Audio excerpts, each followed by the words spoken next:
Pakistan cricket board के नामजद chairman Zaka Ashraf ने हाइब्रिड मॉडल की मुखालफत कर दी, जिसके बाद एशिया कप और वर्ल्ड कप पर तनाज़ा मजीद शिद्दत इख्तियार कर जाने का इम्कान है। मजीद बात करते हैं डॉन न्यूज के sports anchor person Abdul Gaffar से। अब्दुल गफ्फार, 2 रोज पहले इसी मामले पर हम बात कर रहे थे, बताइएगा किस तरफ जाएंगे अब ये मामला?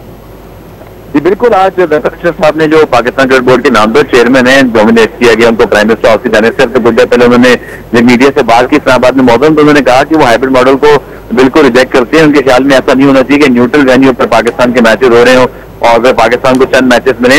लेकिन साथ उन्होंने ये जरूर कहा अभी फिलहाल मौसम के ये जो मामला है इसको वो भी देखेंगे, क्योंकि उनको नॉमिनेट हुआ है, अभी 24 घंटे गुजरे हैं, उसके बाद अभी उनके इलेक्शन में कुछ टाइम बाकी है।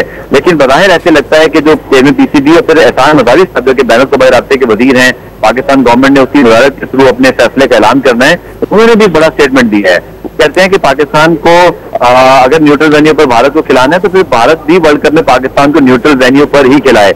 अब ये दोनों ने जब ये बात की तो मीडिया को उन्होंने उस वक्त तो ये कह दिया है कि ये इनकी ओपिनियंस हैं और आगे चल के जो गवर्नमेंट ने डिसाइड करना है। लेकिन क्योंकि दोनों की पोजीशन बहुत ज्यादा बड़ी है, भारत में खबर अभी से एकदम से वायरल हुई है, स्टेटमेंट वहां जाकर वहां से जो मीडिया है वो भी इस हवाले से बड़ा इसको इंटरेस्ट ले रहा है कि ये जो स्टेटमेंट है इसका एशिया कप पे क्या असर पड़ेगा। क्योंकि अभी रिसेंटली इस चीज को नरेंद्र रेड्डी साहब ने सॉल्व किया था, लेकिन ज़का अशरफ जाके से मुखालफत की है। आइंदा आने वाले दिनों में ज़का से चेयरमैन पीसी बनते हैं तो देखते हैं कि फिर वो इस पर जो प्रैक्टिकली क्या स्टांस लेते हैं। लेकिन फिलहाल उन्होंने रिजेक्ट कर दिया हाइब्रिड मॉडल को जो एशिया कप का है। ठीक, अब्दुल गफ्फार बहुत शुक्रिया आपका।